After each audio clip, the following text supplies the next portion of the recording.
know, make another move and trying to acquire somebody. I don't know who it is, but you don't want to give away all your draft picks and all your assets, that you have. You don't have that much, left with giving up Tobias Harris and Avery Bradley. But, you got Bryce Johnson. He's a young cat. He from North Carolina. Maybe he can help out. You got Willis Reed. So you got some size there to help out. So you have that big front rotating in and out.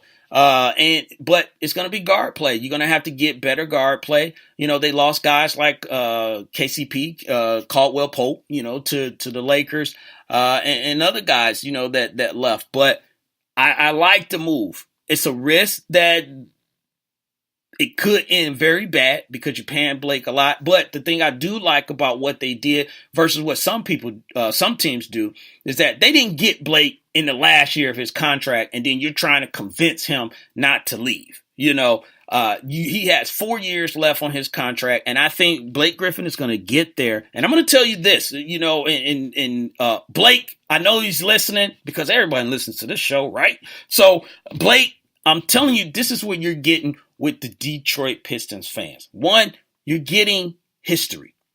This is a franchise that has won, so they know about winning. But this is also a franchise who love their players.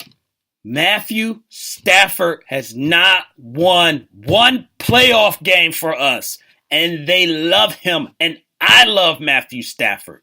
So for Blake Griffin to come in, he could take over the state of Michigan as being the favorite athlete in that entire state. They will love him. They will adore him. They will name their kids after him, and they will follow him. And it will be a different experience than what he has had in LA. LA, you got a bunch of stuff. You had the Lakers that you had to compete with. Obviously, we know it's Kobe's town. Then after Kobe, you probably could say Shaq, and then now people talking about Lonzo Ball. Then you had the LA Dodgers. Now you got the Rams. You got the Chargers. You got so many things. And we ain't even talked about all the celebrities and everything. So it's a lot of people that you're sharing fans with, Here in Detroit and in the state of Michigan, he's not going to have to share that. Not going to have to share that at all. And I think he's going to fall in love with it. And guys like Russell Westbrook, OKC is not a big market, like the rest of these. And Detroit's not a very small market, but it gives that family atmosphere. And I think he's going to love it, there. Tiffany Sports and Hills in the Wait a Minute show chat room. She says downtown Detroit is popping now. If you ever go to Detroit, check the concert schedule for am I reading this right? Shane Park, great outdoor concert venue, one of my favorite, right on the river overlooking Canada. So yes, Detroit is making a comeback. They have made a lot of investment. Dan Gilbert, Cleveland Cavaliers owner, has put money, back into the city, and they are making a turnaround. And they're down right now. Detroit, I think, is down around about 700,000 people as far as like population, and they were well over 1 million. They might have been even closer to 2 million at one point in Detroit. So they are. Tiffany is right. They are making a turnaround, and Blake can be a part of that. So Tiffany, I'm glad you bring that up because Blake could be a part of that whole turnaround and how the city starts thriving again. So you make a great point. Angry Black Man said, Blake in Detroit, you can play in front of 8,500 people per night and ride home in 20-degree weather, staring at concrete all around. Yeah, but I think he's going to love it. He's going to fall in love with it. Said Galloway say, Angry Black Man, exactly. All that Jelani is selling still doesn't replace his beach community living he just left. Now, but here's the thing I'll say to you, said, and Blake said this as well. He said, as far as like the team, he said, I want to play for a team that wants me. So he got another team that wants him. And let's just be real, said, you out west, you know out there, not everybody. I'm not saying everybody, but out there in Tinseltown, you got a lot of fugazi people. Fugazi that shines in your face, smile in your face, and they fake. When you come to the D, you come to Michigan, you come to Detroit, you're going to get some real people, man. And they're going to be real with you, whether they got a problem with you or they don't. They're going to say what's on their mind. And I think with that, he's going to appreciate the realness. And I think he's going to fall in love with the city, man. I truly do. I'm not just saying that. Well, I am saying part of it because I'm a Pistons fan. But I truly do, because if you look at it, go ask some of those former players that played for Detroit. They're not big names, but they have the love of the city. A guy like Chauncey Billups. Nobody wanted Chauncey Billups. And then when he got to Detroit, all of a sudden, he missed a big shot.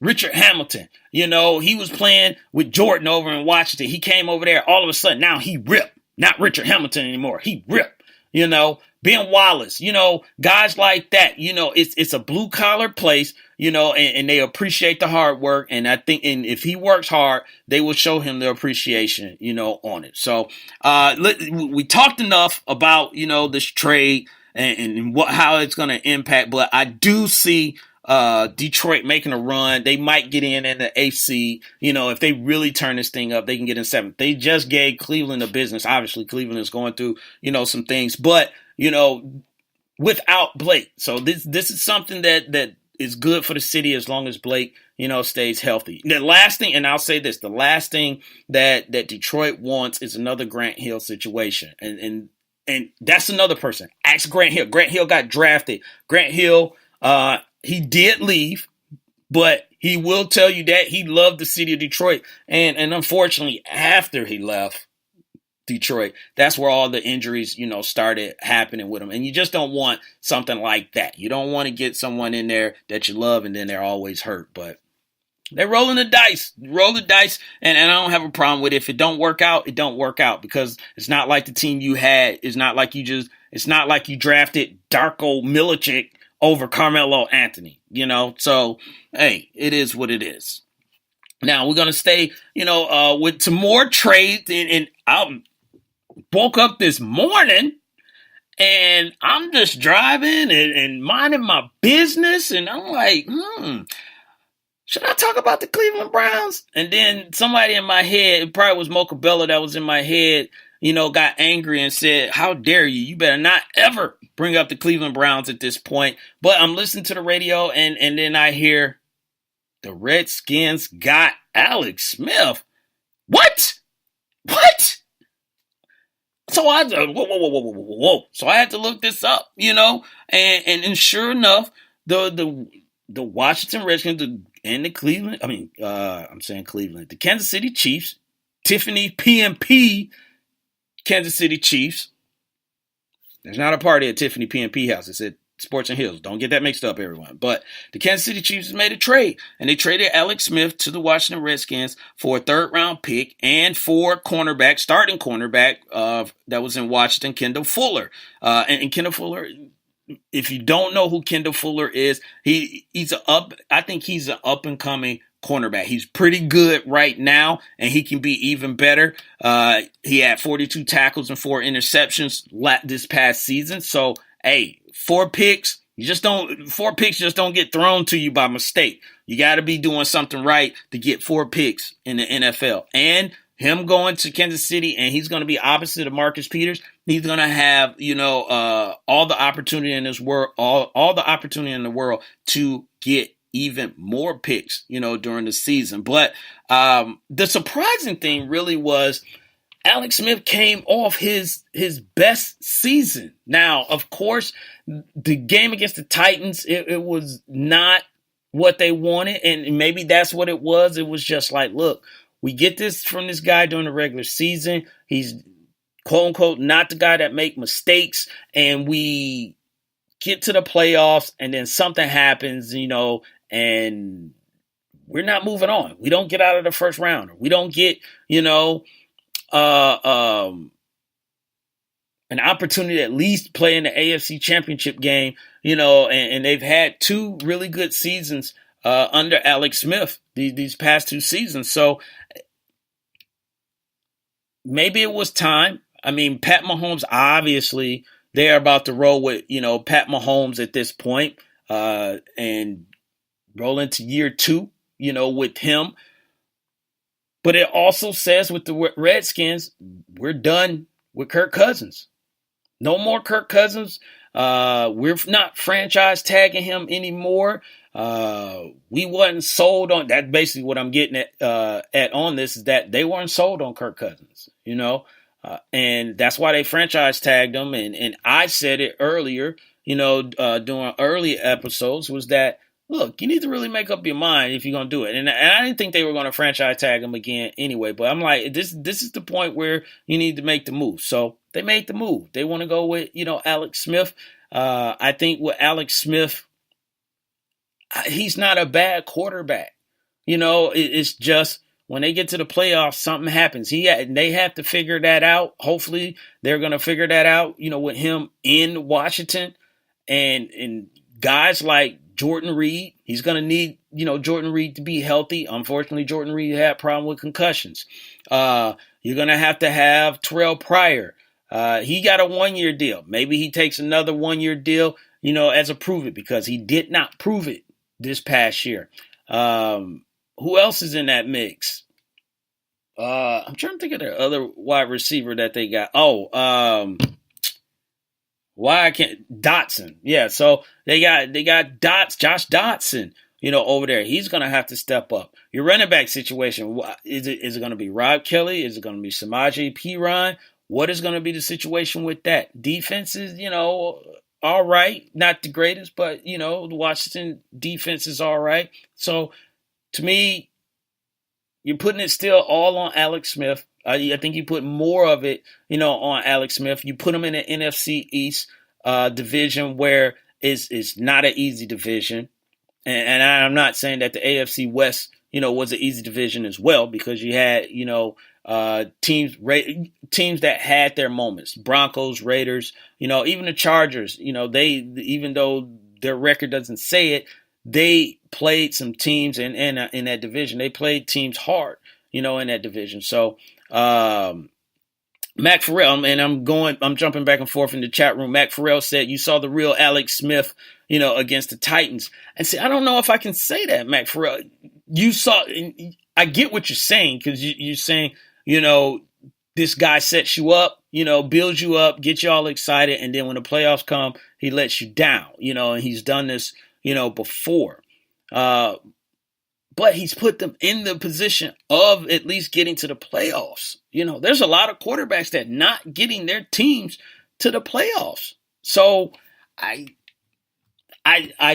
definitely see where you with that. I just don't know if I can 100% go with you, on that, Clay Doug MVP David said, can we please stop saying the R word? Just say Washington football team. I was saying Washington football team at one point, wasn't I, Clay? Yeah, and I went away from it, so I'll go back to it. The Washington football team. You're right. I was saying that at one point. See, hey, I don't have a problem admitting when I make a mistake, on this show. I mean, I'm not the only guy that always point out, when Lopan makes a mistake. Indeed. See, exactly. So, yeah, the Washington football team. And it's going to be interesting. Kirk Cousins, he got them on the cusp of, they made the playoffs 1 year, but he got them on the cusp of making it. And Alex Smith kind of gets you over that cusp. And then it's just like, can we win playoffs games, with him?